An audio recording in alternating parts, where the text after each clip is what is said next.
اعوذ باللہ من الشیطان اللعین الرجیم بسم اللہ الرحمن الرحیم الحمد للہ رب العالمین الصلاۃ والسلام علی اشرف الانبیاء والمرسلین سیدنا و مولانا و مولا الثقلین محبوب رب المشرقین والمغربین جد الحسن والحسین ابی القاسم محمد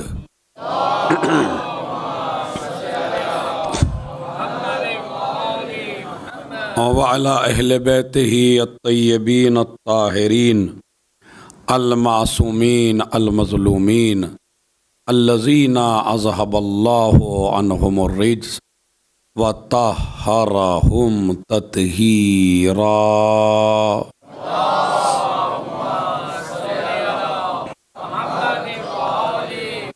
ولعنۃ اللہ علی اعدائہم اجمعین من یومنا ھذا الی قیام یوم الدین، اما بعد۔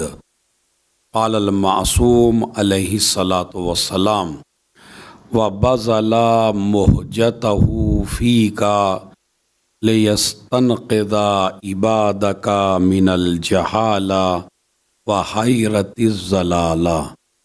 وقال اللہ تعالی وتبارک فی کتابہ الکریم وہو اصدق القائلین وقولہ الحق۔ بسم اللہ الرحمن الرحیم۔ صلوات پڑھیں محمد اللہ۔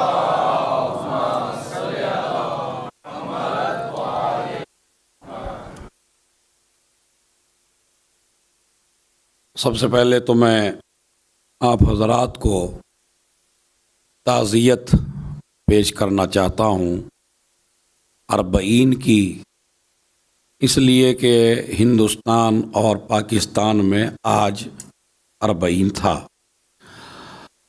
اور پھر اپنی طرف سے تمام مومن و مومنات کی طرف سے، تمام شیعان حیدر کرار کی طرف سے، اسلام کے حقیقی وارث امام زمانہ عجل اللہ فرجہ الشریف کی خدمت میں ہم تعزیت پیش کرتے ہیں۔ ماشاءاللہ پہلی محرم سے آج کی تاریخ تک آپ نے بڑے بڑے علماء، بڑے بڑے خطباء، بڑے بڑے ذاکرین سماعت فرمائے، اور ان کے الگ الگ موضوع آپ حضرات نے سنے، اس لیے کہ ان مجلسوں کا مقصد اور ہدف، اور بی بی نے ان مجالس کا انعقاد کیوں کیا تھا اور بنیاد کیوں رکھی تھی، اگر اس کو ہم تلاش کرنا چاہیں تاریخ کے اوراق میں تو مختلف نظریے آپ کو ملیں گے کہ جناب زینب نے مجلس کا آغاز کیوں کیا تھا اور بنیاد کیوں رکھی تھی۔ اس لیے میں آپ حضرات کی خدمت میں سب سے مدلل جواب، سب سے معتبر جواب، سب سے حسین ترین جواب کہ مجلس کی بنیاد رکھی کیوں گئی ہے۔ اگر آپ کہیں کہ مجلس یعنی رونا، صرف رونا، تو مجلس کے لیے پھر عزاخانے کی ضرورت نہیں ہے، مجلس کے لیے کسی مخصوص جگہ کی ضرورت نہیں ہے، مجلس کے لیے امام باڑے کی ضرورت نہیں ہے، مجلس کے لیے اتنے بڑے مجمع کی ضرورت نہیں ہے۔ آپ اگر رات میں بستر پہ لیٹ کے یا حسین کہہ دیں تو یہ مکمل مجلس ہے۔ آپ کی آنکھوں سے آنسو نکل جائیں تو یہ مکمل مجلس ہے۔ رات میں سونے سے پہلے نوحہ پڑھنے لگیں اور گریہ کرنے لگیں، یہ مجلس ہے۔ آپ پانی کا گلاس ہاتھ میں لیں اور پانی دیکھ کے رونے لگیں تو یہ رونے کا جو مسئلہ ہے وہ یہ ہے کہ آپ کہیں بھی بیٹھ کے کسی بھی جگہ پر، اپنے بستر پر، اپنے گھر پہ، کہیں بھی مظلوم کربلا پہ آپ گریہ کر سکتے ہیں۔ پھر یہ عزاخانے کیوں؟ پھر یہ علماء کرام کی آمد کیوں؟ پھر یہ اتنے لمبے لمبے بیان کیوں؟ پھر مجمع کو مجلس کی دعوت کیوں؟ اس کا مطلب یہ ہے کہ مجلس عزا کی جو بنیاد رکھی گئی ہے وہ صرف ثواب کے لیے نہیں رکھی گئی ہے. میں توجہ چاہتا ہوں، تھوڑا سا مسئلہ گہرا ہے، ذرا صلوات پڑھیں محمد اور آل محمد پر.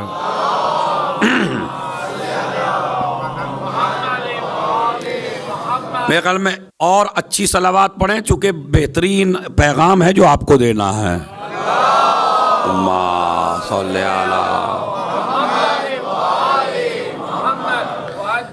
میرے موضوع سے آپ واقف ہیں ماشاءاللہ، انہوں نے لکھ کے لگا دیا ہے اور آپ کو پتا ہے. یہ میرے موضوع کا مقدمہ ہے. اگر میں یہ مقدمہ بیان نہ کروں تو میرے موضوع جلدی سے سمجھ میں نہیں آئے گا، چونکہ سب سے ٹف موضوع ہے، بڑا خشک موضوع ہے. آپ کو اسے تر بنانا ہے، اور تر بنے گا وہ صلوات سے محمد اور آل محمد. وعلیکم وعجل. بس اس طرح آپ چلتے رہیے. تو اس کا مطلب ہے کہ مجلس عزا کی بنیاد صرف اور صرف ثواب نہیں ہے. ثواب تو آپ کو اپنے گھر سے چلے تو مل گیا، مجلس کا ارادہ کیا تو ثواب مل گیا، مجلس سنی بھی نہیں، مجلس میں آ کے بیٹھ گئے خالی تو ثواب مل گیا. حد یہ ہے کہ ہم تو یہ عقیدہ رکھتے ہیں کہ اگر آپ خالی تبرک کے ٹائم پہ بھی آ گئے، ہمارے مطلب آپ کو اگر تبرک سب سے پہلے بھی مل گیا آتی، کیونکہ بھائی جب پورا مجمع ادھر کو بیٹھا ہوگا اور تبرک ادھر سے بٹنا شروع ہوگا تو سب سے پہلے اسی کو ملے گا جو آخر میں آیا ہے نہیں؟ آخر میں اسی کو، سب سے پہلے اسی کو ملے گا جو آخر میں آیا ہے. تو مسئلہ یہ ہے کہ ثواب، اگر ہم کہیں مجلس یعنی ثواب، تو یہ بڑا چھوٹا مقصد ہے مجلس کا. اس لیے کہ ثواب تو آپ کو ہر نیک نیت میں ثواب ہے، چھوٹے چھوٹے اعمال کریں تو ثواب ہے، اپنے گھر میں یا حسین کہہ لیں تو ثواب ہے. اس کا مطلب ہے مجلس کا کوئی خاص مقصد ہے کہ جس کے لیے زینب نے اس کی ابتدا کی ہے. اب وہ خاص مقصد کیا ہے وہ میں آپ کو بتاتا ہوں. دیکھیں خاص مقصد کیا ہے. انسان کا سب سے بڑا دشمن جو شیطان سے بھی بڑا دشمن ہے.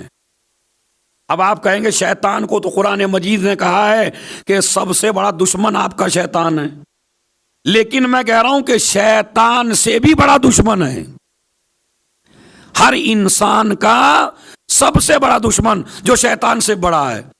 مولا علی نے فرمایا نہج البلاغہ میں، صدیق کل امرئ عقلہ وعدوہ جہلہ. انسان کا سب سے بڑا دوست اس کی عقل مندی ہے، انسان کا سب سے بڑا دشمن اس کی جہالت ہے.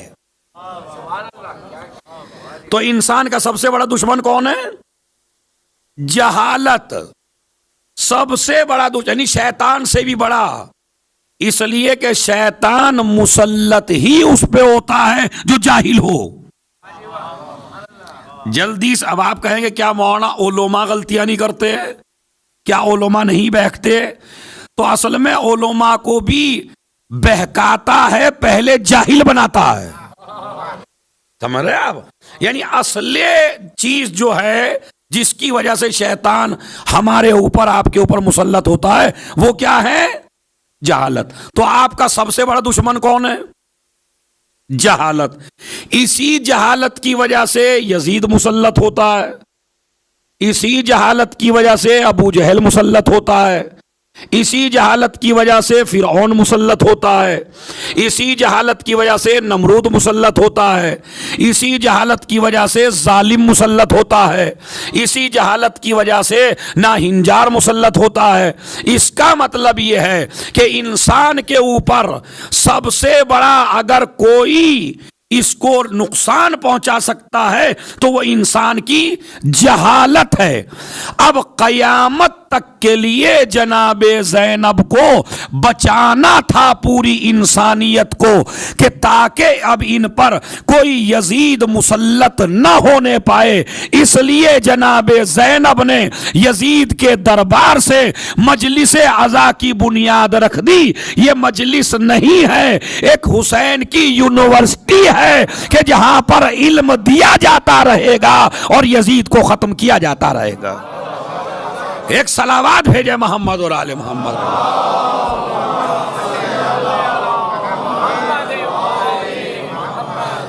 مقدمہ میرا واضح ہے آپ کے لیے، ذرا ایک صلوات اور پڑھے محمد اور آل محمد پر۔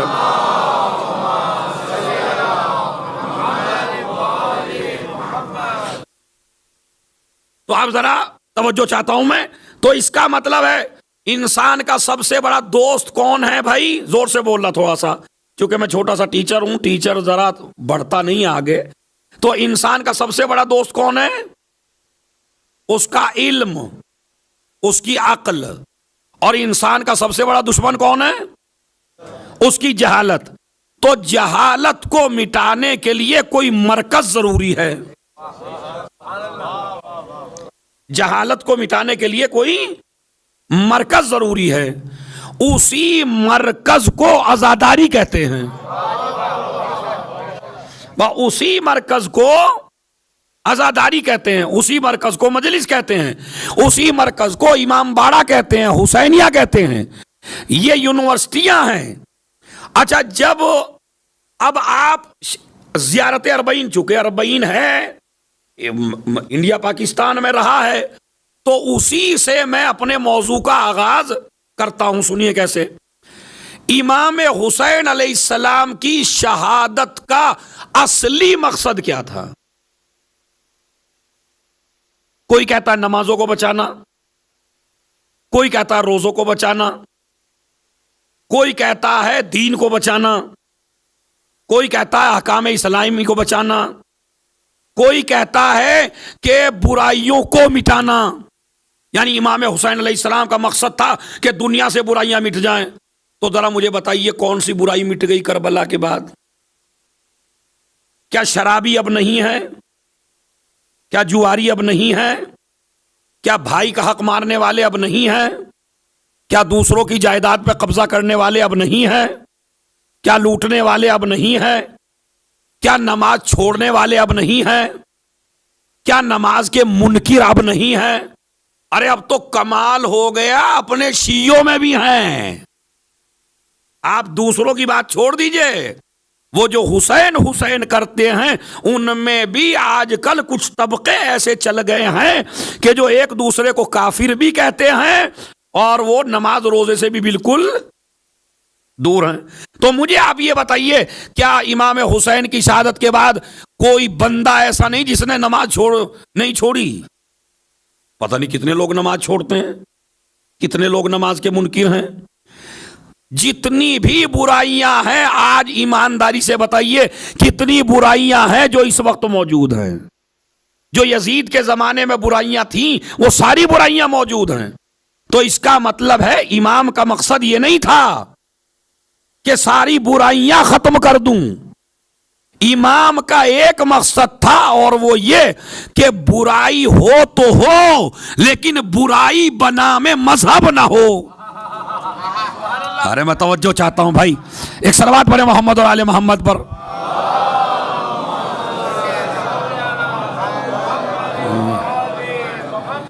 دیکھیں یہ بہت بڑا، میں پہلے کہہ رہا ہوں پہلی ہی مجلس میں تھوڑا سا آپ کو ضمیروں کو بیدار کرنا ہے۔ یعنی امام کا مقصد ہے برائیاں اگر ہوں تو ہوں لیکن برائیاں بنا میں مذہب نہ ہو۔ انسان غلط، آج دیکھیں یزید کے دور میں اور آج کے زمانے میں فرق کیا ہے؟ یزید کے دور میں انسان گناہ کرتا تھا تو گناہ پہ فخر کرتا تھا۔ کربلا کے بعد حسین نے ضمیر کو اتنا بدل دیا کہ اگر انسان غلطی بھی کرتا ہے تو فخر نہیں کرتا، پچھتاتا ہے۔ بھائی یہ پچھتانا دلیل ہے کہ یزید ہار گیا ہے، حسین جیت گیا۔ ایک صلوات بھیجے محمد اور آل محمد پر.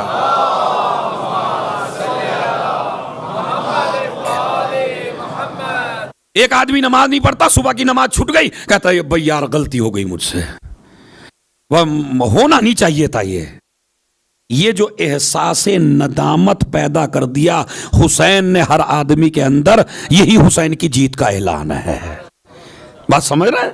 ورنہ یہ مقصد نہیں ہے کہ پوری دنیا، ارے بھائی نبیوں کے زمانے میں جو گناہ تھے وہ آج سارے، بت پرستی نبیوں کے زمانے میں تو آج نہیں ہے. بتائیے بت پوجے جا رہے ہیں یا نہیں پوجے جا رہے ہیں؟ اور میں تو آیا ہی ایسی جگہ سے ہوں بھائی، تو بت پوجے جا رہے ہیں. کوئی گناہ ایسا نہیں ہے جو نہ ہو رہا، لیکن آج مذہب کے نام پہ کوئی گناہ نہیں کرتا. پھر میں اپنے موضوع پہ میں آ جاتا ہوں. تو مجلس عزا کا اصل مقصد کیا ہے؟ علم دینا، تعلیم بڑھانا، ان کو جہالت کی تاریکی سے نکالنا، ان کے اندر شعور کا بیدار کرنا. مجلس عزا گھٹنوں کو بلند کر کے نعرے لگانے کا نام نہیں ہے. مجلس عزا انسان کے سوتے ضمیر کو بیدار کرنے کا نام ہے.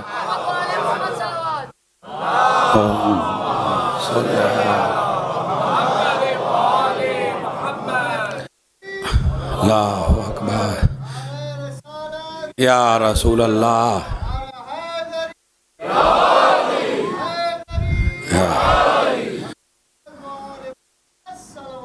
اللہم صلی علی محمد وعجل. ہاں اس کے ساتھ ضرور کہیں. دیکھیے دو عشرے بڑے سخت ہوتے ہیں.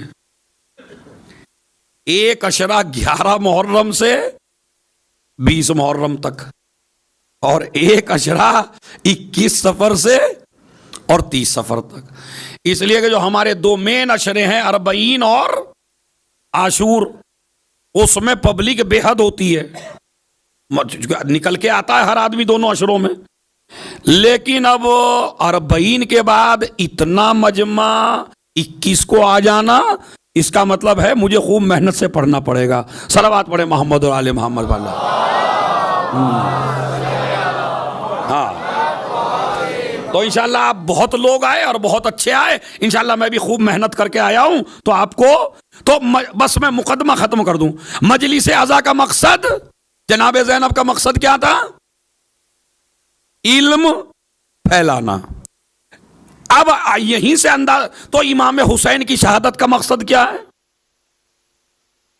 امام حسین کی شہادت کو آپ جزئیات میں محدود نہ کرو کہ نماز بچانا تھا.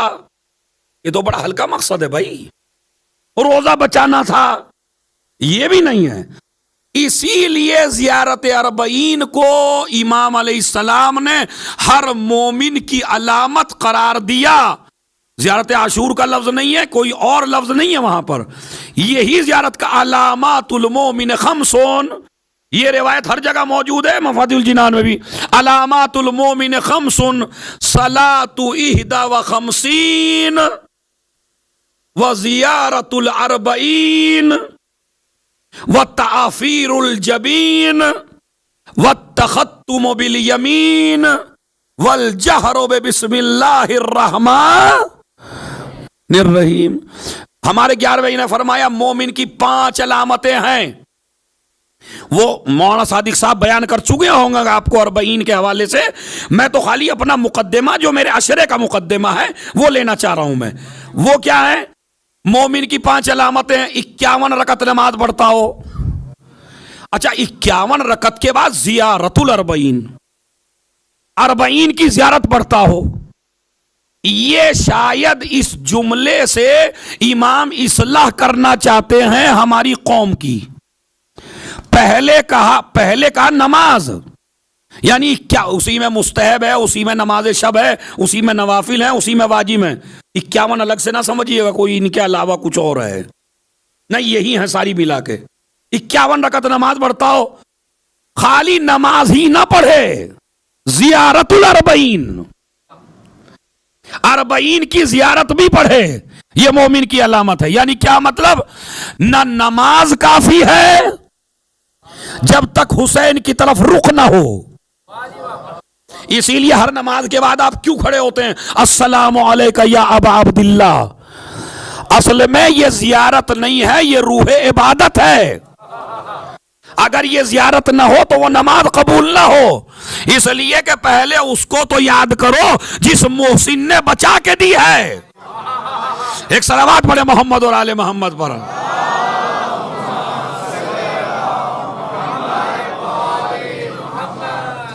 تو زیارت مجھے اس پہ نہیں بولنا، وہ میں بہت پہلے بول چکا ہوں. خالی بس اتنا مجھے اشارہ کرنا تھا کہ زیارت الاربعین مومن کی علامتوں میں سے ایک علامت. کیوں؟ اس لیے کہ اس زیارت میں امام حسین کا اصلی مقصد بیان کیا گیا ہے. اب وہ اصلی مقصد کیا ہے میرے مقدمے کو ملا لیجئے تو پوری مجلس ہو جائے اگر آپ یہ سمجھ لیں تو. وَبَذَلَ مُحْجَتَهُ فِيكَ لِيَسْتَنْقِذَ عِبَادَكَ مِنَ الْجَهَالَةِ وَحَيْرَةِ الزَّلَالَةِ. اے میرے جد مظلوم، تم نے اپنی قربانی اس لیے دی ہے تاکہ لوگوں کو جہالت سے نکال دیا جائے. آ گیا نا وہی موضوع. جناب زینب کا مجلس عزا قائم کرنے کا مقصد کیا ہے؟ علم بڑھے. امام کے قتل کا، شہادت کا مقصد کیا ہے؟ تاکہ لوگوں کو جہالت سے نکالا جائے. تو اس کا مطلب ہے اصلی مجلس وہ ہے جو جہالت دور کرے.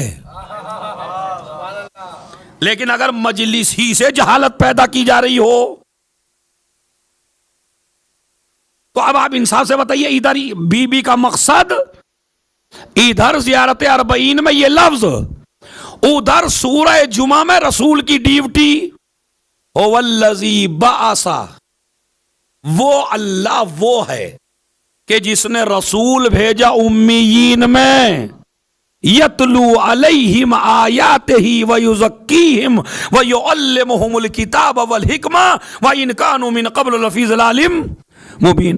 ہم نے ایک رسول بھیجا ہے جس کا مقصد ہے پاکیزہ کرنا نفوس کو اور کتاب اور حکمت کی تعلیم دینا. اب تینوں چیزیں ملا لیجئے. رسول کا مقصد بھی علم پھیلانا، زینب کی مجلس کا مقصد بھی علم پھیلانا، امام کی شہادت کا مقصد بھی علم پھیلانا. تو اس کا مطلب ہے رسول آئے عالم بنانے کے لیے، زینب نے مجلس قائم کی عالم بنانے کے لیے، امام نے شہادت دی عالم بنانے کے لیے. اب سمجھ میں آیا انسان کا سب سے بڑا دشمن کون ہے؟ وہ ہے جہالت. اب جہالت کو دور کرنے کے لیے مجلس ہونی چاہیے.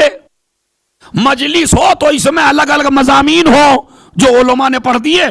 میرا موضوع ہے تاریخ خاندان رسالت و امامت، یعنی نبی کے اور حسین کے اجداد، ان کے دادا پردادا. ارے بھائی، جنہوں نے اتنے بہترین نگینے آپ کو دیے تو ان کی سیرت طیبہ بھی تو آپ کو پتا ہونی چاہیے کہ وہ سیرت کیا ہے ان کی. تو نبی آئے تعلیم دینے کے لیے، حسین نے قربانی دی تعلیم، علم پیدا کرنے کے لیے، جہالت سے نکالنے کے لیے. جناب زینب نے مجلس کی بنیاد رکھی. اچھا یاد رکھیے، رکھی کہاں سے؟ کمال ہے اگر آپ اس مسئلے کو سمجھ لیں.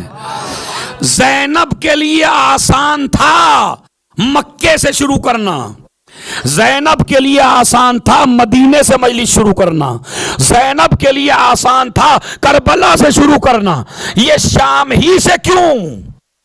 شہزادی جہاں مٹانے والے سب سے زیادہ موجود ہیں، مجلس کی بنیاد وہیں سے کیوں ہے؟ تاکہ قیامت تک پیغام دے دوں، علم کے دروازے وہیں کھولا کرو جہاں جہالت زیادہ ہو. ایک صلوات بھیجیں محمد اور آل محمد.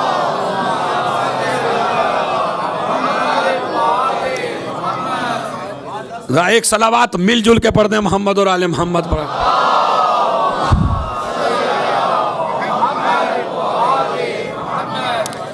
علمی مراکز وہیں کھولا کرو جہاں پر جہالت زیادہ ہو. شام کے اندر سب سے بڑی جہالت تھی.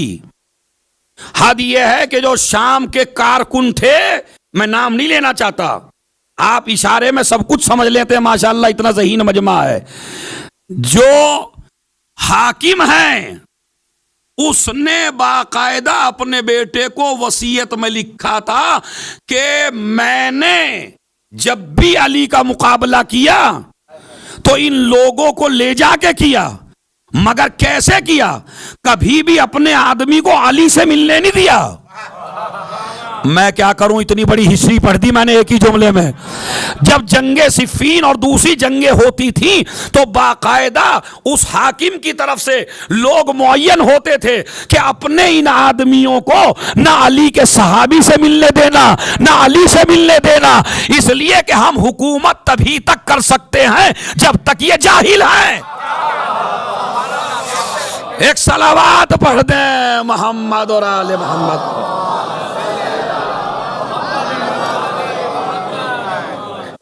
بھائی تھوڑا سا جہاں جہاں بھی مجمع ہے ماشاءاللہ مجلس میں شریک ہو، چونکہ ہر آدمی کا اپنا اپنا انداز ہوتا ہے الگ الگ، تو ذرا سماعت فرمائے اس کو۔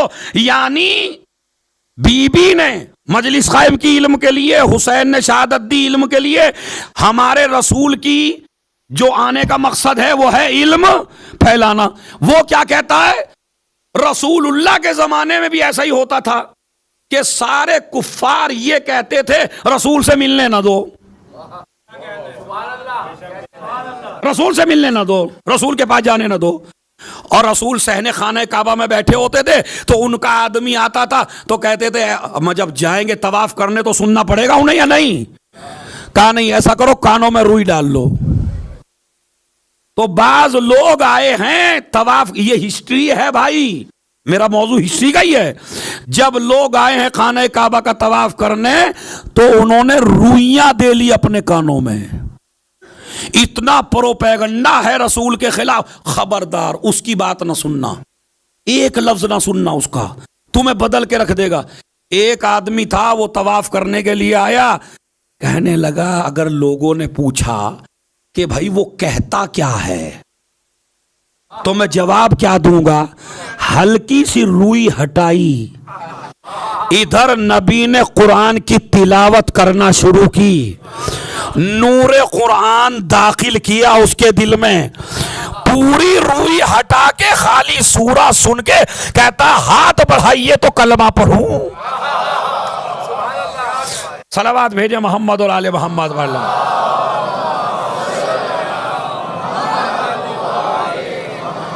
کیا کہتا ہے میاں؟ ذرا اچھا سا نعرہ لگائیے، پھر لگانا ہی ہے تو بھائی ایک صلوات پڑھے محمد اور آل محمد پر۔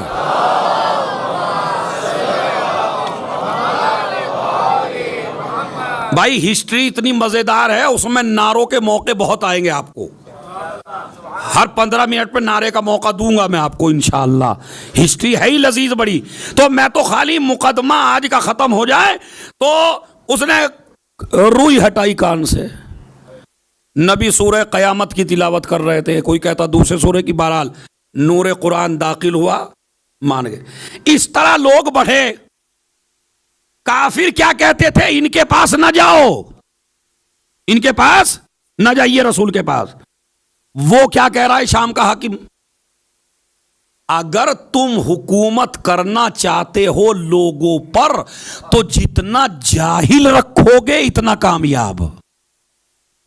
اسی لیے مولا علی سے کسی جنگ میں ان کا آدمی ملنے نہیں دیا جاتا تھا، اس لیے کہ جو مل گیا ایک دفعہ، جو ایک دفعہ آ گیا میرے مولا کے پاس یا مالک اشتر جیسے کے پاس، پھر وہ ان کا آدمی نہیں رہا۔ پھر تو کہنے لگا میں تو اندھیرے میں تھا، میں تو تاریکی میں تھا، یہ اجالوں میں آ گیا۔ ان کی طرف سے پابندی تھی کوئی ملنے نہ پائے۔ اب میں اشارہ دینا میرا کام ہے، انڈیا پاکستان کے مومنین اشارے سمجھتے ہیں۔ ہماری مجلسوں میں بھی کچھ لوگ یہی کہتے ہیں ان کے یہاں نہ جانا۔ نظریے سے نظریہ ملاتے چلے جائیے بس آپ۔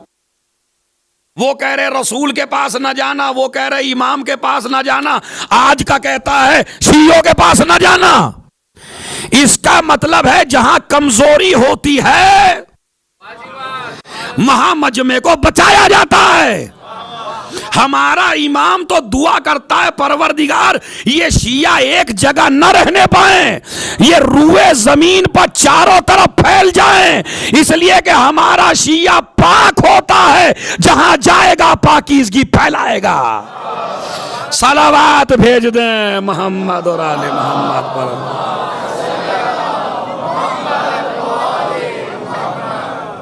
ذرا صلوات پڑھیں ایک اور آپ آواز بلند.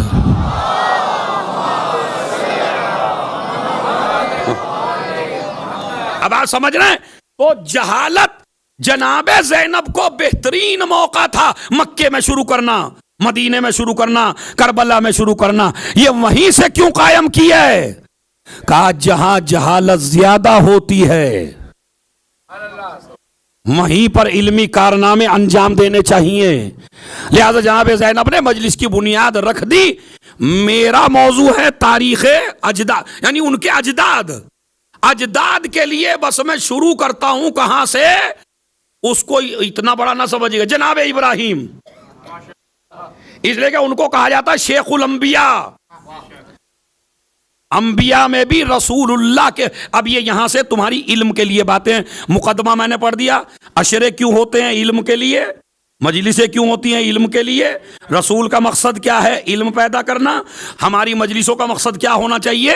علم پیدا کرنا. اب صلوات پڑھیں, موضوع میں داخل ہوتا ہوں میں.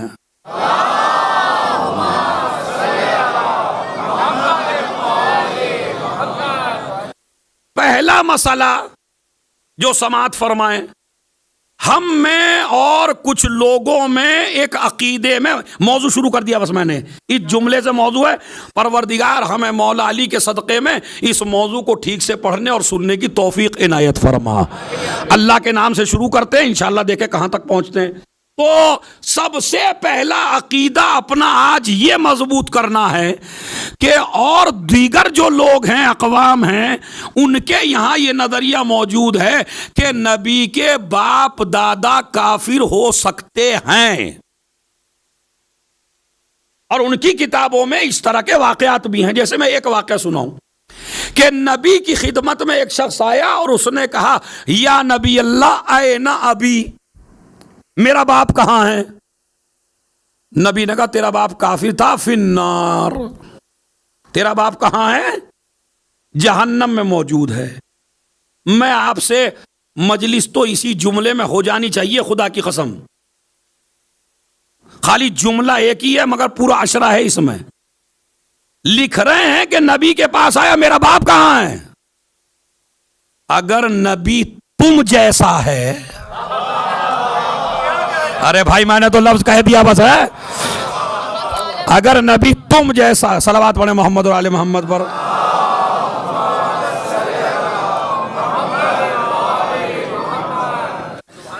اگر نبی تم جیسا ہے تو سوال کیوں کر رہے ہو؟ جب تمہیں اپنی گلیوں تک کا نہیں پتا, رسول سے پوچھ رہے ہو جنت کی باتیں. پوچھا میرا باپ کہاں ہے؟ کہا فی النار, جہنم میں.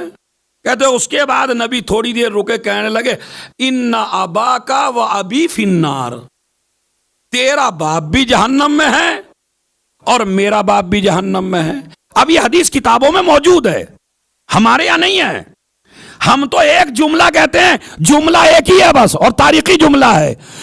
ہم اس کو نبی مانتے ہی نہیں ہیں جو اپنے باپ کو بھی جہنم سے نہ بچا سکے.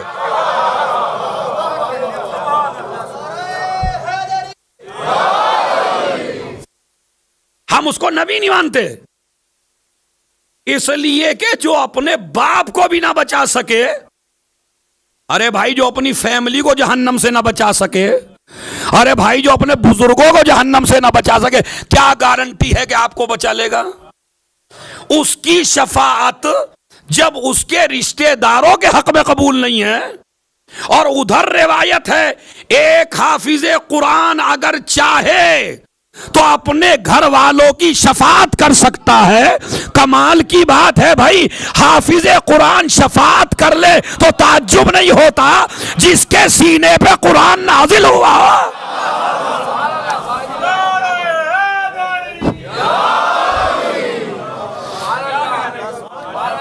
صلوات بھیجیں محمد اور آل محمد پر.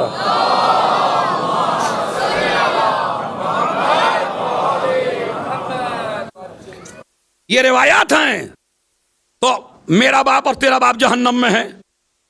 تو بھائی مسئلہ یہ ہے کہ اپنا, ہمیں دوسرے کے عقیدے سے مطلب نہیں ہے, مگر اپنے عقیدے کی صفائی بھی تو واجب ہے, تاکہ ہمارا جوان لڑکا مجلس سے سبق لے کے جا سکے. ہمارا عقیدہ سن لو کیا ہے, ابھی دوسروں کا چھوڑو, یہ ساری مجلسیں دوسروں پہ ہی ہو رہی ہیں بہت, ہم اپنوں پہ پڑھیں گے بھائی, سمجھ رہا ہے, ہم اپنوں پہ پڑھیں گے.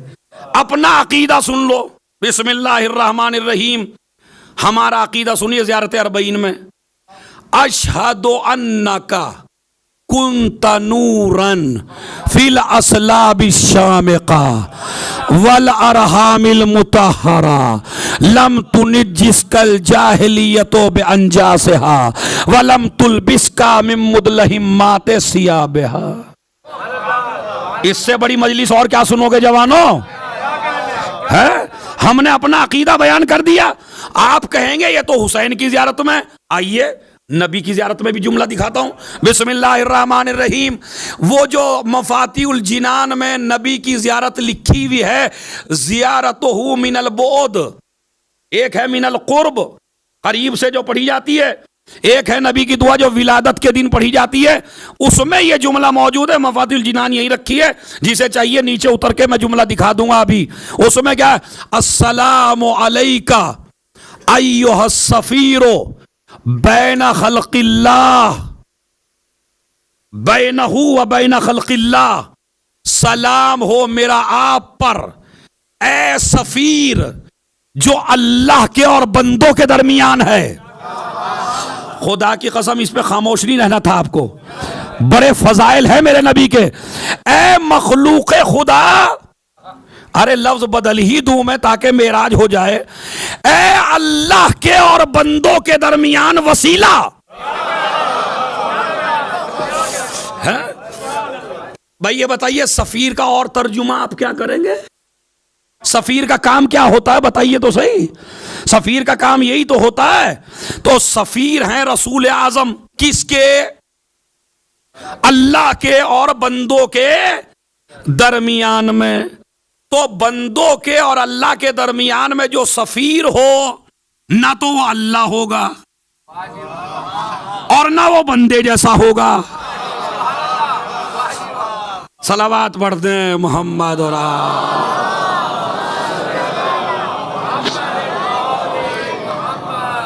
دیکھیے کیوں ضرورت پڑی نبی کو سفیر بنانے کی. اب یہ ایک فلسفہ ہے جو پہلی مجلس میں بیان کر رہا ہوں میں, حالانکہ مجھے دوسری تیسری بیان کرنا چاہیے تھا, لیکن ماشاءاللہ اتنی تعداد آ گئی ہے جو مجلسی ہے پوری. سفیر کیوں ہے نبی کریم؟ زیارت میں موجود ہے. سفیر کیوں ہے؟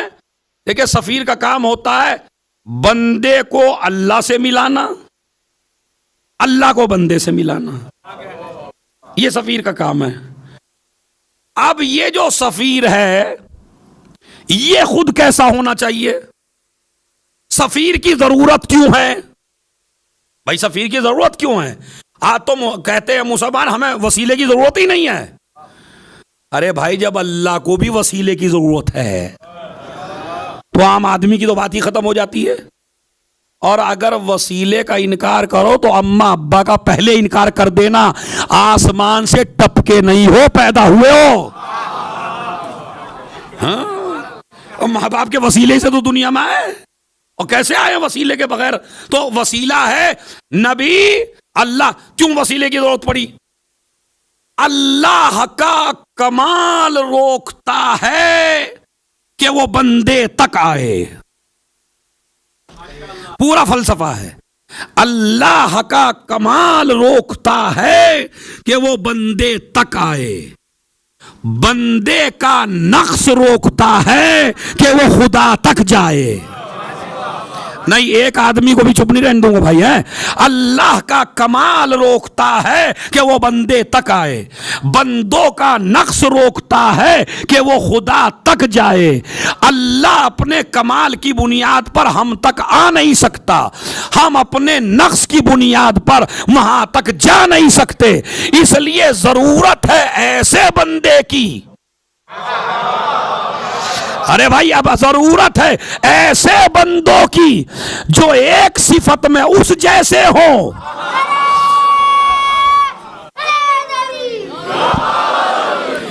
نہیں، ایک آدمی اللہ آ نہیں سکتا، بندہ جا نہیں سکتا. ضرورت ہے ایسے بندے کی جو ایک صفت میں ان جیسا ہو، ایک صفت میں ہم جیسا ہو. اگر اس جیسا نہ ہو تو اس سے لے گا کیسے؟ اگر ہم جیسا نہ ہو تو ہمیں دے گا کیسے؟ اسی لیے اللہ نے جو بندے پیدا کیے وہ بشر بھی تھے، نور بھی تھے. نور بن کے ادھر سے لیتے تھے، بشر بن کے ادھر دیتے تھے. غلطی کر دی دونوں آدمیوں نے. جنہوں نے خالی نورانیت کو دیکھا وہ خدا کہہ بیٹھے، جنہوں نے بشریت کو دیکھا وہ اپنے جیسا کہہ بیٹھے. صلوات بھیجے محمد اور آل محمد.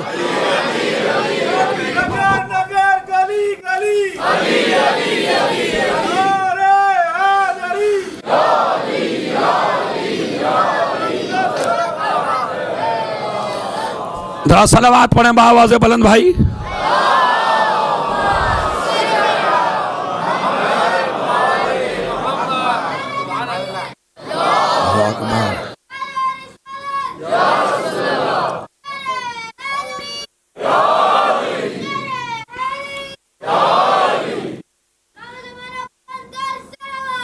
اللہ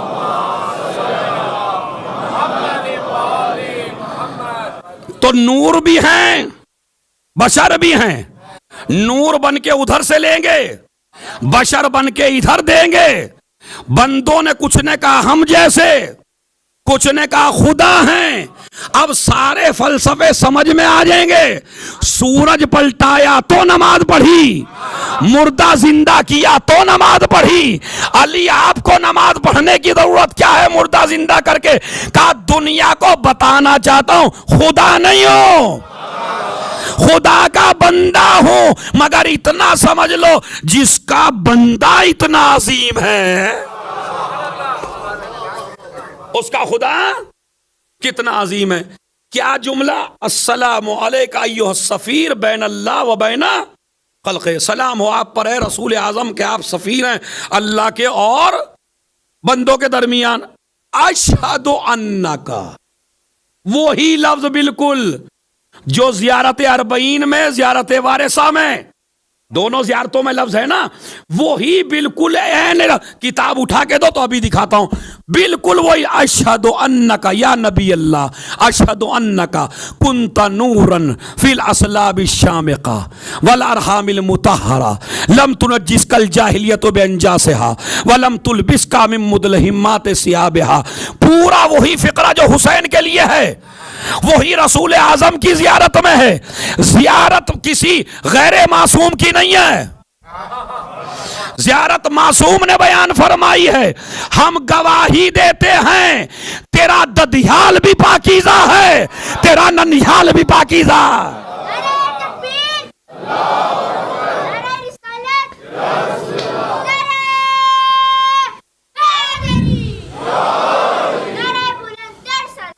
اللہ تیرا ددھیال بھی پاکیزہ ہے، تیرا ننھیال بھی. اور کوئی نجاست، کوئی رجس، کوئی گندگی، کوئی غلاظت، کوئی برا کام تمہارے قریب نہیں آ سکتا. کس کے لیے کہہ رہے ہیں؟ آبا و اجداد کے لیے. یعنی تیرے دادا پردادا بھی پاک، تیری دادیاں پردادیاں بھی پاک. نہ ماں میں کوئی قصور، نہ باپ میں کوئی قصور. اما ماں باپ کے قصور والا مولوی نہیں بنتا تو رسول کہاں سے بنے گا بھائی؟ صلوات بھیجے محمد اور آل محمد پر.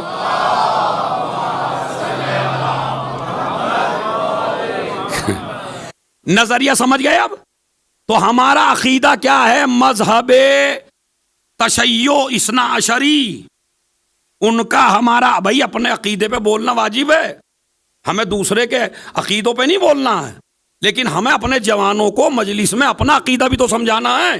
ہمارا عقیدہ کیا ہے کہ ہمارے امام اور رسول کے خاندان میں نہ کبھی ماں خراب ہو سکتی ہے نہ کبھی باپ خراب ہو سکتا ہے. ادھر زیارت وارثہ اور زیارت اربعین کا جملہ گواہ ہے اور ادھر زیارت نبی کا جملہ گواہ ہے. یہ تو تھی زیارت. دوسری جگہ نبی فرماتے ہیں، قرآن مجید کہتا ہے وَتَقَلُّبُكَ فِي السَّاجِدِينَ، ہم نے تجھے سجدہ گزاروں میں رکھا. یعنی تم منتقل ہوتے رہے کاہے میں؟ سجدہ گزاروں میں. تیرا ایک بھی جد سجدے کا منکر نہیں تھا. ارے میں توجہ چاہتا ہوں، خدا کی قسم بڑا جملہ ہے. تیرا کوئی بھی جد سجدے کا منکر نہیں تھا. تو زیارت اربعین ملائیے، زیارت نبی ملائیے، اس میں عقیدہ بیان کر دیا گیا اجداد نبی کافر نہیں ہو سکتے. اب آئیے تاکہ آپ 7ویں آسمان پہ جا کے مجلس سنیں. قال علی رضی اللہ تعالیٰ عنہ، جیسا کتاب میں لکھا ہے ویسا پڑھ رہا ہوں میں. یعنی اس کا مطلب ہے لکھنے والا ہمارا بھائی مسلمان ہے. وہ کیا کہتے ہیں کہ علی نے فرمایا واللہ ما عبدا ابی ولا جدی عبد المطلب ولا ہاشم صنما قطو. علی کہتے ہیں خدا کی قسم، نہ میرے باپ نے، نہ میرے دادا نے، نہ میرے پردادا نے کبھی کسی بت کو سجدہ نہیں کیا. اب جو اجداد علی کے ہیں، یہی سارے اجداد تو نبی کے ہیں، ان کی پاکیزگی علی نے کیا بیان کی؟ نہ میرے باپ نے. آپ تو سوچتے ہی رہ گئے میں نے جملہ کیا کہہ دیا بھائی. نہ میرے باپ نے، ہما بت شکن کا باپ بتوں کا پجاری نہیں ہوتا، سمجھ رہے؟ نہ میرے باپ نے، نہ میرے دادا نے، نہ میرے پردادا نے کبھی بت کو سجدہ نہیں کیا. لوگ کہنے لگے فما کانوا یعبدون، پھر عبادت کس کی کرتے تھے؟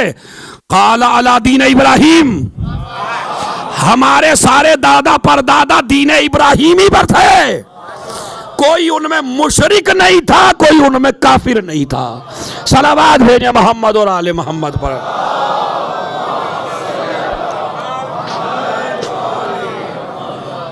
دلیلیں گن رہے ہیں، زیارت سے ایک دلیل، قرآن سے دوسری دلیل، تیسری دلیل حدیث سے دی میں نے آپ کو، چوتھی دلیل نبی کا قول. نبی کیا فرماتے ہیں؟ انما خرجت من النکاح، میں نکاح سے پیدا ہوا ہوں، صفا سے نہیں. جو بغیر نکاح کے پیدا ہوتے ہیں وہ اور ہوتے ہیں، جو نکاح سے پیدا ہوتے ہیں وہ اور ہوتے ہیں. حدیث ہے نبی کی، سارے مسلمانوں نے اپنی کتاب میں لکھی ہے کہ میں نکاح سے پیدا ہوا ہوں. میرے آبا و اجداد میں شروع سے لے کے آخر تک نکاح کا رواج تھا جو آج ہے. یعنی اتنا پاک و پاکیزہ میرا خاندان تھا، اتنا پاک و پاکیزہ میرے آبا و اجداد تھے. اور کہاں سے شروع کریں گے آبا و اجداد؟ ہم جس کے شجرے میں ابراہیم جیسا نبی ہو، شیخ الانبیاء، شیخ الانبیاء. اب میں مقدمہ آپ کو سنا دوں. شیخ الانبیاء جناب ابراہیم کے جوانوں 2 بیٹے تھے. کتنے؟ اب ذرا آرام آرام، 2 بیٹے تھے. ذرا نام بتائیے. ایک اسماعیل اور ایک اسحاق. دیکھیں میں ابراہیم سے کیوں چلا ہوں اس کی وجہ بتا رہا ہوں. تو 2 بیٹے، ایک اسحاق. اچھا بڑے کون سے تھے؟ صلوات پڑھے محمد اور آل محمد پر.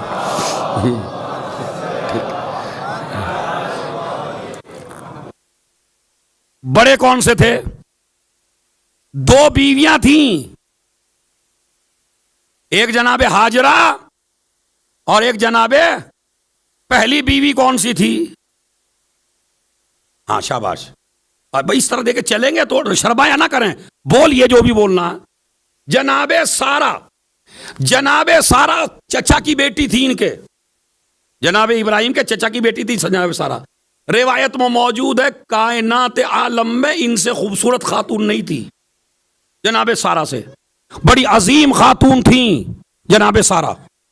یہ جناب سارا کے کافی عرصے تک کوئی اولاد نہیں ہوئی، کوئی بچہ نہیں ہوا، ایج ہو گئی کافی۔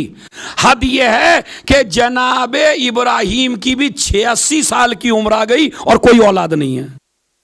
اب 86 کہنا آسان ہے میاں، ہاں 86 سال کی عمر تک ابراہیم کے کوئی اولاد نہیں ہے۔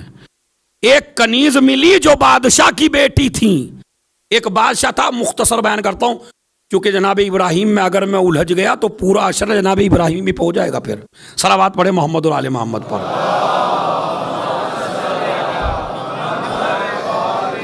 جناب ابراہیم جو تھے وہ اپنی بیوی سارا کو کہیں لے کے جا رہے تھے، بادشاہ نے برا ارادہ کرنا چاہا، اللہ نے اس بادشاہ کا ہاتھ شل کر دیا، جیسے ہی سارا کی طرف ہاتھ بڑھاتا تھا ہاتھ شل ہو جاتا تھا۔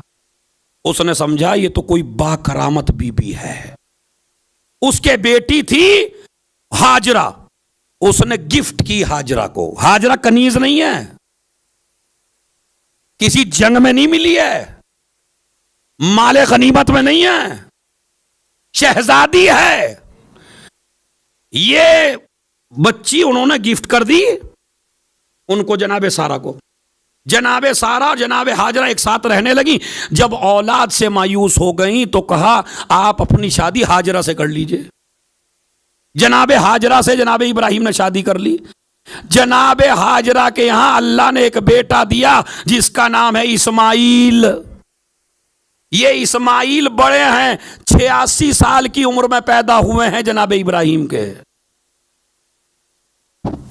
اب جب بچہ پیدا ہو گیا جناب اسماعیل، کہنے لگیں کہ ایسا ہے کہ آپ ماں کو اور بچے کو لے کے آپ کہیں دور چلے جائیے۔ یہ بھی اللہ ہی نے دماغ میں ڈالا کہ ایک جگہ رہیں گے تو کعبے کو تعمیر کون کرے گا، اس لیے جناب ابراہیم اپنے بچے کو لے کے، جناب اسماعیل کو، چھوٹے سے ہیں بالکل، جناب اسماعیل کو لے کے اور جناب ہاجرہ کو لے کے وہ مکے میں تشریف لے آئے۔ باقی کل یہاں سے آگے بڑھے گا، بس میں مکمل اتنا کر دوں آپ کی خدمت۔ 5 سال کے بعد جناب اسحاق پیدا ہو گئے، جناب اسحاق بھی پیدا ہو گئے۔ تو یہ جناب اسحاق جناب سارا کے بیٹے اور جناب اسماعیل جناب ہاجرہ کے بیٹے۔ اس نبی کا کمال یہ ہے کہ دونوں بیٹے نبی بنے۔ اب میں لفظ کہہ ہی دوں آپ کا سکوت توڑنے کے، جس طرح علی کا کمال ہے کہ دونوں بیٹے امام بنے۔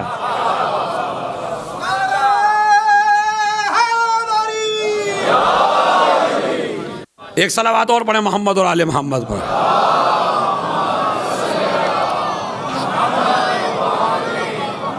دیکھیں بھائی، میرا موضوع ہے ہسٹری کا، تو 5-10 منٹ ادھر ادھر ہوا کرے گا، آپ گھبرائیے گا نہیں، لیکن جن شبوں میں آپ ماتم کریں گے، تابوت اٹھے گا، اس میں کم کر لوں گا، اور مجھے پرمیشن بھی مل گئی ہے ماشاءاللہ۔ ذرا صلوات پڑھے محمد اور آل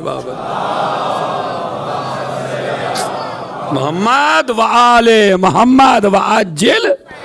تو جناب سارا، اسحاق پیدا ہو گئے، ادھر اسماعیل پیدا ہو گئے، ادھر جناب اسحاق کی نسل میں نبی نبی نبی نبی، جناب یعقوب، جناب یوسف، یہ سارے کس کی نسل میں ہیں؟ جناب اسحاق کی۔ جناب عیسیٰ تک، جناب عیسیٰ تک سارے نسل میں ہیں جناب اسحاق کی۔ تو یہ جو جناب اسحاق کی نسل ہے، اس میں بے حد نبی پیدا ہوئے ہیں، بہت زیادہ نبی پیدا ہوئے۔ اور جناب اسماعیل کی نسل میں کوئی نبی نہیں، کوئی نبی نہیں، کوئی نبی نہیں، مومن پیدا ہوتے چلے جا رہے ہیں، یہ بڑا مومن، یہ بڑا مومن، یہ بڑا مومن۔ ادھر مومنوں کی لائن لگی ہے، ادھر نبیوں کی لائن لگی ہے۔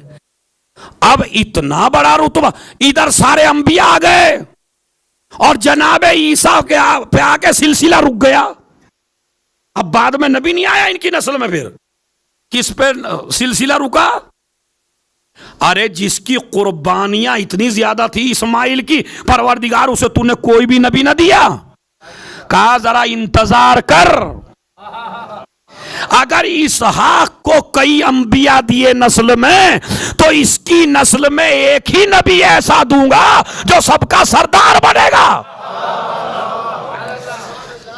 جو سب کا سردار بنے گا۔ تو ہمارے رسول اعظم کس کی نسل میں ہوئے؟ جوانوں بولتے رہو بھائی، ایسے نہیں ہوگا۔ ہاں، وہ کہتے ہیں گاڑی جب پھنسی ہوئی ہو ڈرائیور سے نہیں نکلتی اکیلے سے، تو یہ گاڑی پھنسے گی روز۔ ذرا صلوات پڑھے محمد اور آل محمد پر۔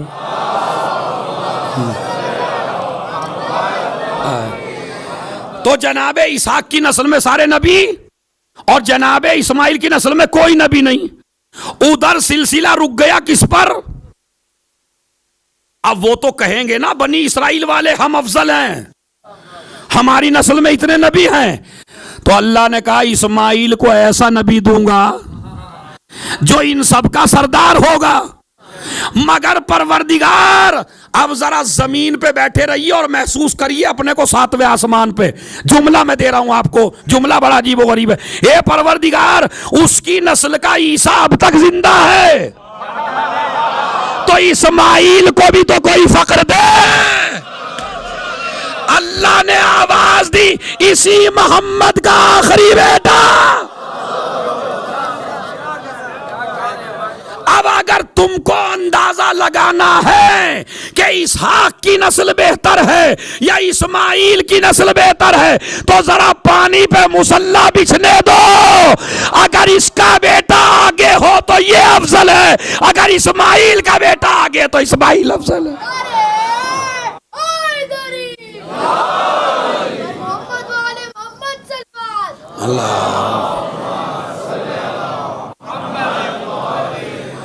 مگر مولانا یہ افضل ہونے کی کیا ضرورت تھی کہ افضل کون ہے؟ اس بحث کی ضرورت کیا تھی؟ بحث کی ضرورت ہے، بحث کی ضرورت اس لیے ہے کہ امام زمانہ ان کی نسل سے ہیں۔ پانی پہ مصلی بچھے گا، نماز ہوگی، آگے کون ہوں گے؟ تاکہ یہ بتایا جائے کہ نبیوں سے بھی بڑا شجرہ ہے نبی کا۔ تبھی تو نکل کے افضلیت ثابت کریں گے، تو ہی تو بات آئے گی نا۔ تو اس کا مطلب یہ ہے کہ نبیوں میں سب سے بڑے نبی رسول اعظم کے بعد جناب ابراہیم، اور ان کی نسل طیبہ چلی۔ یہاں تک انشاءاللہ موضوع پہنچ گیا۔ کل انشاءاللہ قصی اور ہاشم کے حالات کل آئیں گے، بشرطے کہ آپ تھوڑا سا سویرے آ جائیں تاکہ مجلس سویرے، میں سویرے بیٹھ جاؤں جو اپنے وقت ہے، اور پھر میں جلدی جلدی آپ کی خدمت میں بیان کر سکوں۔ عزیزو، 40 پوری دنیا میں بڑی شان سے منایا گیا۔ یہ غریبوں کا 40، آپ نے مصائب سنے ہوں گے اور پڑھے گئے ہوں گے یہاں پہ، لیکن مجھے چونکہ انڈیا پاکستان میں 40 رہا ہے آج، تو میں بھی شام وطن کے بعد 2-3 فقرے آپ کی خدمت میں پیش کرنا چاہتا ہوں، اور وہ کیا ہے وہ سن لیجئے۔ عزیزوں، قید خانے میں سید سجاد کا دم گھٹنے لگا۔ پھوپھی سے کہا، پھوپھی اماں اگر آپ اجازت دیں تو میں تھوڑی دیر کے لیے باہر چلا جاؤں، مجھے سانس نہیں آ رہا ہے پھوپھی اماں۔ ادھر دربان زندان سے کہا کہ مجھے تھوڑی دیر کے لیے زندان سے باہر نکال دے۔ سجاد باہر نکلے تو اور قیامت آ گئی۔ اب دیکھیں سنیے کیا ہوتا ہے۔ جیسے ہی نکلے تو امام سجاد نے دیکھا کہ ان کا ایک چاہنے والا جو مدینے میں آیا کرتا تھا وہ نظر پڑا امام سجاد کو۔ غیرت کے مارے سجاد نے نظریں جھکا لی تاکہ یہ پہچان نہ لے، نظریں جھکا لی۔ اب وہ اس طرح دیکھتا چلا، تھوڑی دور چل کے پیچھے ہٹ کے آیا، ہٹ کے کہتا ہے آپ زین العابدین تو نہیں ہو؟ کہاں؟ میں سید سجاد زین العابدین۔ مولا یہ آپ کی کیا حالت ہے؟ ہاتھوں میں ہتکڑیاں، پاؤں میں بیڑیاں، گلے میں خاردار تو، مولا آپ کی کیا حالت ہے؟ ایک مرتبہ امام نے پورا واقعہ کربلا سنایا، مومن رونے لگا، جیسے ہی چلنے لگا ادھر زینب کا دل گھبرایا، ارے جاؤ بلا کے لاؤ میرے سجاد کو۔ سجاد قید خانے میں داخل ہوئے، میرے لال کس سے باتیں کر رہے تھے؟ اب میں آپ کو اس سے بڑا مصائب کیا سناؤں؟ زینب ترس گئی تھی اپنے چاہنے والوں کو، زینب کے پاس کوئی ملنے نہیں آتا تھا جو اپنا چاہنے والا ہو۔ ایک مرتبہ کا سجاد کس سے باتیں کر رہے تھے؟ پھوپھی اماں، ارے مدینے کا اپنا ایک چاہنے والا ابھی یہاں سے گزرا۔ ایک مرتبہ کا ہمارا چاہنے والا، ارے سجاد اسے بلوا، سجاد اسے بلوا۔ دیوار کے پیچھے وہ کھڑا ہے، ادھر شہزادی الگ ہے بالکل، حجاب پردے میں، اور وہ ادھر ہے۔ پوچھا اس سے، تو ہمارا چاہنے والا ہے؟ ہاں شہزادی آپ کا چاہنے والا ہوں، میں ماننا والا ہوں، مگر شہزادی اس عالم غربت میں کوئی سوچ بھی نہیں سکتا کہ نبی کی نواسیاں اور قید خانہ، کوئی سوچ بھی نہیں سکتا ہے یہ باتیں۔ ایک مرتبہ کہا مجھے تجھ سے کچھ کہنا ہے۔ کیا کہنا ہے؟ سنیے خدا کی قسم، جملے بڑے جی۔ کہاں یاد کیا بی بی نے آپ کو؟ کوئی بات نہیں کی، ایک بات تو کہی۔ کیا کہا؟ بھائی بس ایک پیغام ہے، جب مدینے جانا ہمارے چاہنے والوں کو ہمارا سلام کہہ دینا، اور دوسرا جملہ آپ کے لیے ہے، وہ مدینے والوں کے لیے، آپ کے لیے، بھائی یہ پیغام دینا جب بھی ٹھنڈا پانی پینا تو امام کی پیاس کو یاد کر لینا، اس لیے کہ میرا بھائی بھوکا پیاسا قتل کر دیا گیا۔ یہ باتیں ہو رہی تھی۔ اس کے بعد رہائی کا حکم ملا اور کہا کہ ہم نے رہا کر دیا۔ اب جو رہا کیا تو علامہ رشید ترابی کہتے ہیں کہ ایک مرتبہ زینب نے کہا ہمارے لٹا ہوا سامان واپس کر دے۔ لٹا ہوا سامان میں کیا ہے آپ سن چکے ہیں کل، لیکن وہ لکھتے ہیں علامہ رشید ترابی کہ جب عباس کے سر کی بات آئی تو ایک مرتبہ کسی نے کہا ہوشیار حسین کے علمدار، عباس کا سر آ رہا ہے۔ جیسے ہی عباس کا سر آیا تشت میں رکھ دیا گیا، ام کلثوم آئی، بھائی کا سر گود میں لیا، پیار کرنا شروع کیا۔ اس کے بعد علامہ رشید ترابی نے لکھا بڑا عجیب و غریب جملہ، وہ کہتے ہیں ایک مرتبہ زینب نے کہا اے ام کلثوم ذرا میرے غازی کا سر مجھے دے دے۔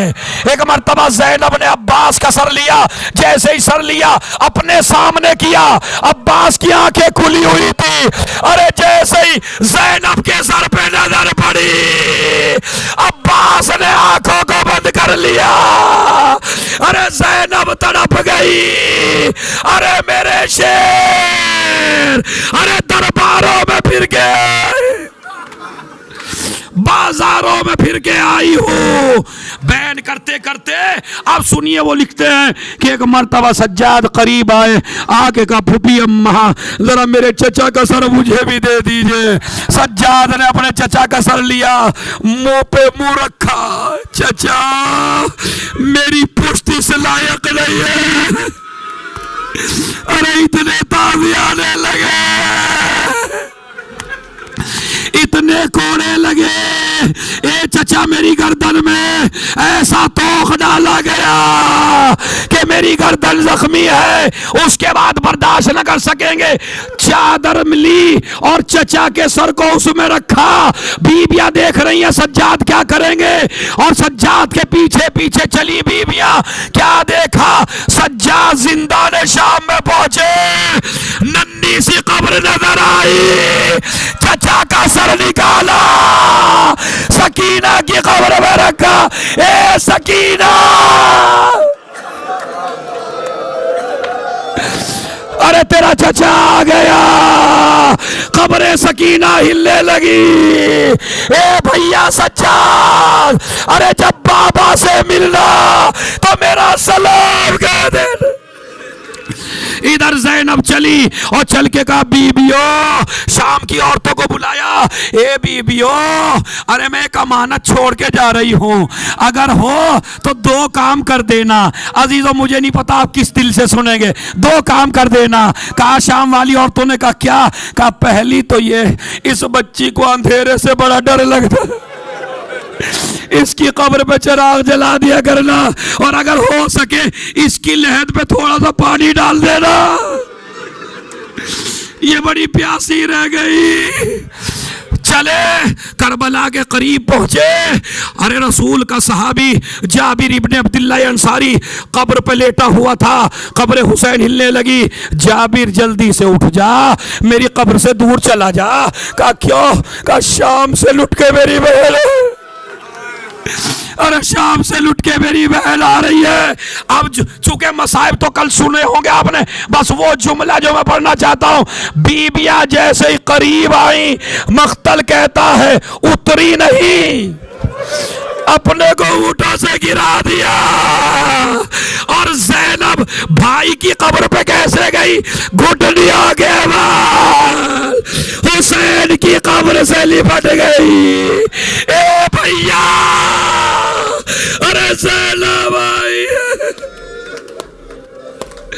اے بھیا زینب آئی ہے۔ ساری روداد بیان کی، بھیا سب کچھ پوچھ لینا، سکینہ کے بارے میں نہ پوچھنا، زندان شام میں تڑپ تڑپ کے مر گئی۔ اس کے بعد جب سب کا ماتم ہو چکا، بس سنیے، جب سب کا ماتم ہو چکا تو زینب نے کہا ارے سجاد مجھے میرے غازی کی قبر پہ لے کے چل، مجھے میرے ابا، خدا کی قسم تمہاری چیخوں کی آواز کربلا جانی چاہیے۔ جو روایت پڑھ رہا ہوں آپ کی خدمت میں، گھر بھی جانا تو بستر پہ بیٹھ کے رونا اور سوچنا روایت کے بارے میں۔ ایک مرتبہ کہا سجاد مجھے میرے غازی کی قبر پہ لے کے چل، سجاد نے ہاتھ پکڑا، پھوپھی کو لے کے آئے، ایک مرتبہ قبر پہ کھڑا کر دیا۔ ارے زینب نے پہلے تو قبر کو دیکھا، پھر سجاد کا چہرہ دیکھا اور دیکھ کے کہا سجاد میں نے کسی بچے کی قبر نہیں پوچھی ہے، ارے میں نے اپنے عباس کی قبر پوچھی ہے، ارے میرا شیر تو بڑا لمبا تھا۔ اے پھوپھی اماں، ظالموں نے چچا کی لاش کے ٹکڑے ٹکڑے کر دیے، میں نے چٹائی بچھائی، اے چچا تیری بہنیں شام کے زندان۔